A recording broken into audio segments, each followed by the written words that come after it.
What's good, everybody? It's Hunter Pitcoff here. As you can see, doing this from my room, but nevertheless, you know I can't cheat you out of that content. So today, I'll be giving you my full first-round projections for the 2020 NFL Draft. So without further ado, let's get right into it. So with the first pick of the draft, the Cincinnati Bengals, yes, they may trade back.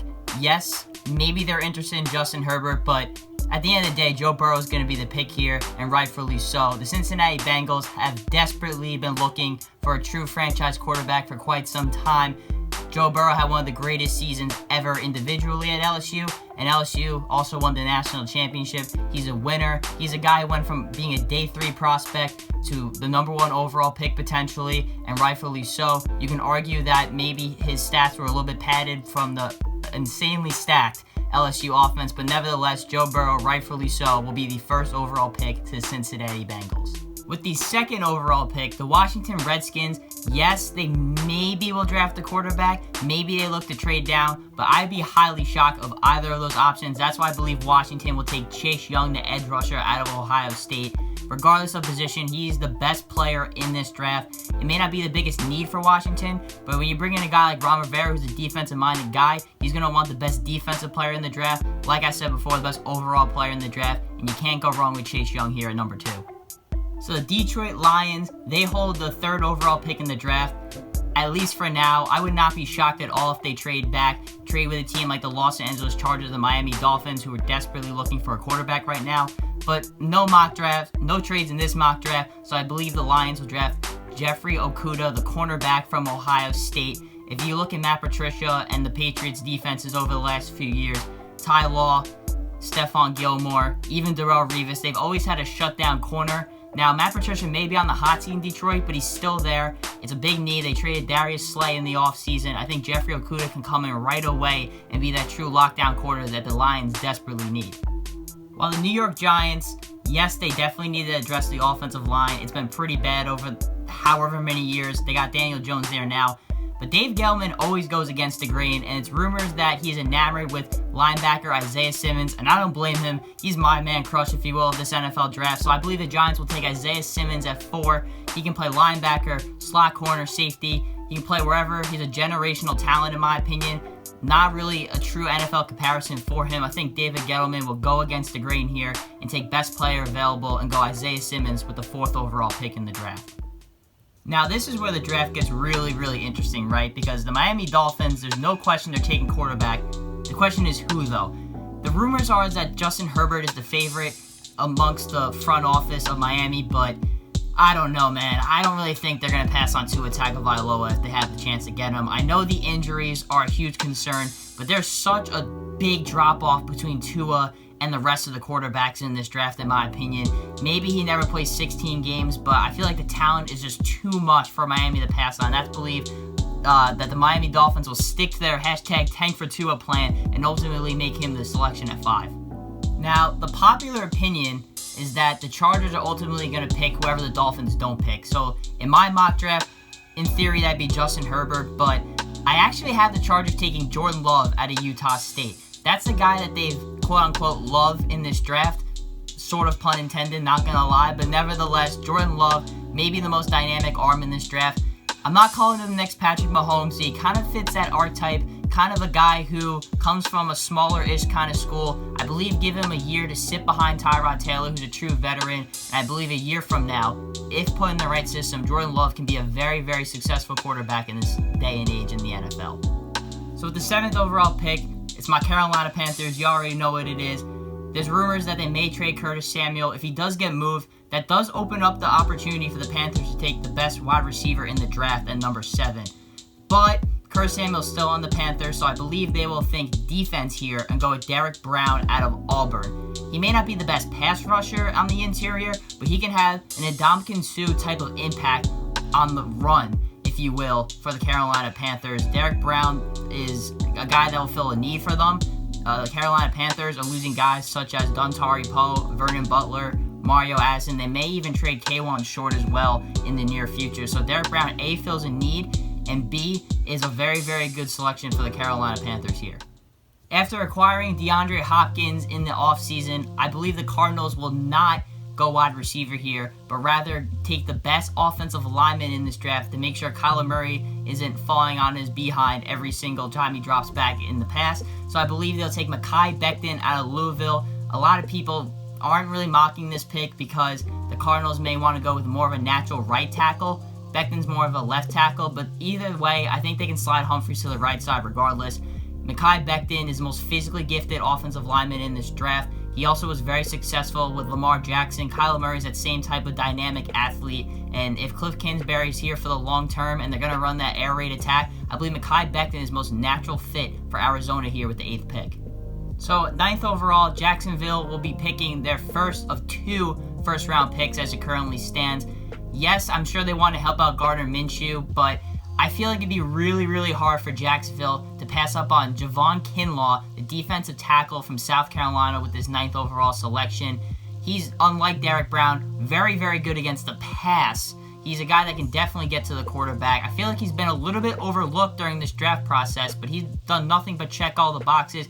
Very productive at South Carolina, and Jacksonville definitely wants to look ahead and build up this defense once again that was once one of the best, if not the best in the NFL just a few years ago. So I think Javon Kinlaw for them would be a great start to getting back toward the top. Barring any trades, the Cleveland Browns will wrap up the top 10 of draft picks here in the NFL draft. I believe that they have to address the offensive line. They acquired Jack Conklin on the right side. I thought that was a great acquisition for them during free agency, but I believe they'll draft Andrew Thomas out of Georgia to solidify the left side of that line. Let's face it, Baker Mayfield, maybe he's on the hot seat, if you will, because John Dorsey's out in Cleveland, but nevertheless, he still is a starting quarterback. No debates there to start the season for Cleveland. You look at a guy like Andrew Thomas, a proven 3-year starter at Georgia. He's done nothing but impress people over his 3-year tenure with the Bulldogs. I believe he's a guy that can plug and play, if you will, be a day one starter, help out the run game, but also help out Baker Mayfield as well, as the Cleveland Browns had one of the worst offensive lines during the year last year. Now look, everybody is mocking offensive linemen to the New York Jets at pick 11, and rightfully so. Their offensive line was not very good last year. They also still have all their eggs in one basket with Sam Darnold. But I'm going to make a little bit of a bold prediction here and say that the Jets are the first team to take wide receiver in the draft, and I believe that guy will be CeeDee Lamb out of Oklahoma. He's extremely good after the catch, really hard to take down. He's a long, lean wide receiver, extremely productive at Oklahoma, and this offseason should be focused around putting Sam Darnold in the best position possible, and CeeDee Lamb is the number 1 wide receiver ranked on the Jets big board, so I believe they if you will, get a little ballsy here and take CeeDee Lamb with the 11th pick in the draft. Now, 12th overall, that is the Las Vegas Raiders. That's right, you heard me right, Las Vegas. It's too bad that the draft couldn't be held there this year. I think it would have been an amazing event. But regardless, the first of 2 first-round picks for the Raiders. I believe they invest in wide receiver here and take Jerry Jeudy out of Alabama. Personally, he is my number 1 ranked wide receiver. One of the cleanest, most polished route runners I've ever seen come out of any sort of draft ever since I've been evaluating. You know, you can question my credibility or whatever, but nevertheless, the tape does speak for itself. Jerry Jeudy is one extremely talented wide receiver. May have had some drop issues at Alabama, but nevertheless, you can't teach that route running. He's going to be one of the best route runners. I know I keep hammering on that point in the NFL right out of the gate. I'm sure John Gruden will love to add him to a potentially pretty nice offense that the Raiders are building right now. After trading DeForest Buckner to the Indianapolis Colts, the San Francisco 49ers now hold the 13th overall pick in the draft. And with Jerry Jeudy and CeeDee Lamb gone, I believe the 49ers take the next best wide receiver in the draft, and that is Henry Ruggs out of Alabama. Probably the most explosive, fastest player in this draft, regardless of position. He ran a 4.27 at the combine. That's fast. I ain't gonna lie to you there. I would love to see what Henry Ruggs can bring to an already dynamic Kyle Shanahan offense and a team that just lost in the Super Bowl last year. So adding a guy like Henry Ruggs is only going to be an addition to the San Francisco 49ers. Acquiring Tom Brady in the offseason only opens up the door for the Tampa Bay Buccaneers to draft best offensive lineman in the NFL draft. And at the 14th overall pick, in my opinion, that's going to be Dedrick Wills out of Alabama. He played right tackle. I think he can even kick it inside if you need him to, play left as well. Very dynamic player for the Crimson Tide last season. Jedrick Wills, extremely athletic, And this is going to be a team in Tampa that can have a very, very potent offensive attack. And to keep Tom Brady upright, he's obviously a pocket passer. Not necessarily a guy who's going to run too much. You definitely need to keep the pocket nice and composed for Brady. And Jedrick Wills for Tampa will be a great selection for them. Now for Denver, you know for a fact that they're going to want one of those top 3 wide receivers in the draft. In my mock draft, they're going to miss out, but nevertheless, I still think they go wide receiver and feel comfortable enough to take Justin Jefferson out of LSU with this pick. Justin Jefferson may have been the Robin to Jamar Chase's Batman at LSU, but he was super productive in his own right. We saw him thrive, especially toward the end of the season. Justin Jefferson, extremely solid, and I think the Broncos taking him to pair with Courtland Sutton, Deshaun Hamilton, Noah Fant, Melvin Gordon, Phillip Lindsay, and second-year quarterback Drew Lock. Watch out for the Broncos. I think that could be a breakout team for next season. To conclude the first half of my mock draft, I have the Atlanta Falcons selecting C.J. Henderson, the cornerback from the University of Florida. He's by far and away the second best corner in this draft. The Falcons have a huge need after letting Desmond Trufant walk this free agency. C.J. Henderson may have been a guy who got burned quite a bit at Florida, but he's a true press man-to-man corner. He has all the intangibles, the size, length, great anticipation as well, great ball skills. I think Atlanta will happily select C.J. Henderson with this pick. After a pretty disappointing season, the Dallas Cowboys currently sit at the 17th overall pick in the NFL draft. Yes, they would love to get their hands on C.J. Henderson after losing Byron Jones to the Miami Dolphins, but he ain't there in this mock draft, so I believe they'll help DeMarcus Lawrence and that defensive line out and select K'Lavon Chasen out of LSU. Extremely productive there. He's a little bit raw. I'm not sure he's going to come in right away and be as polished as maybe some scouts and some teams would like, but nevertheless, he's a leader. He's a leader of that LSU defense. He's really explosive coming off that edge and has a lot of upside. And I believe the Cowboys, they have enough depth on that defense to bank on the upside of Chasen here. With the 18th overall pick, the Miami Dolphins will more than happily select Tristan Wirfs out of Iowa. Now, I believe he's better than the 18th overall pick suggests, but he just happens to be one of the players that falls in this mock draft. But nevertheless, I know people think he's more of a tackle. I see him more as a guard, kicking it more on the inside, but he will help keep Miami's quarterback upright, whether that's Tua Tagovailoa or whether that's Justin Herbert. With the 19th overall pick, the Las Vegas Raiders select Patrick Queen out of LSU, one of the many talented Tigers in this draft. I know they signed Corey Littleton in the offseason, but that shouldn't stop them from taking a best player available, especially to address that defense. A linebacker core as a whole was pretty atrocious for the Raiders last season, so why not add a guy who can A, bring leadership and bring productivity in Patrick Queen. If the Jacksonville Jaguars are in fact all in on Gardner Minshew mania, if you will, I believe they got to help him out somehow, and I haven't taken Josh Jones out of Houston to address the offensive line. It's pretty bad. I don't really trust Cam Robinson at left tackle. Perhaps they slide him in as guard, but Josh Jones is a guy who people are up and down on the board, but I believe the Jacksonville Jaguars take a flyer here and help shore up that offensive line that was, again, not the greatest last season. According to my mock draft, Justin Jefferson won't be here for the Eagles to take. I know they want wide receiver in the first, but I don't really see the value here at the 21st overall pick, so I believe they address speed on the defensive side of the ball and go Kenneth Murray at the University of Oklahoma. I know Oklahoma ain't really known for defense, but trust me, Kenneth Murray is the real deal. He flies all over the field, does a great job making open field tackles, and I believe he can be the anchor for the Eagles defense for years to come. So with the 22nd pick of the draft, I have the Minnesota Vikings selecting Austin Jackson, the offensive tackle from USC.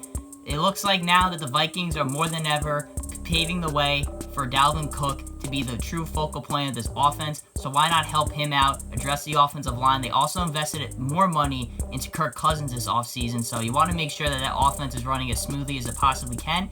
And without a good offensive line, that's not going to happen. So for the Vikings, I believe with the first of 2 first-round draft picks, they'll address offensive line here. Now, I don't see him falling this far to the 23rd pick in the draft. I believe a team will trade up and take him. But I have the New England Patriots taking Justin Herbert out of the University of Oregon. It's pretty funny. A guy with great arm, great accuracy, extremely athletic, very, very smart.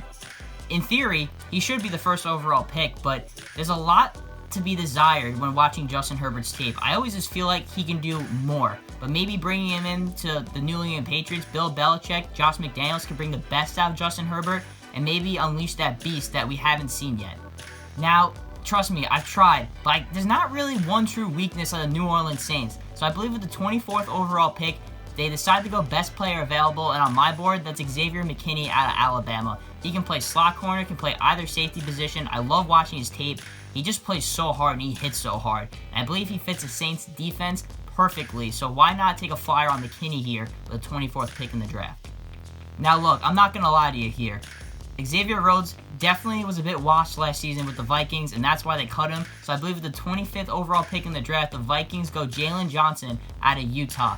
I feel like people use this against Johnson. It's not fair that he played with other great players at Utah, but he was a great player at Utah. He's long, rangy, physical. I really like him for this Vikings defense that definitely took a step back this season. So why not take Jalen Johnson here and help re-up this secondary, if you will.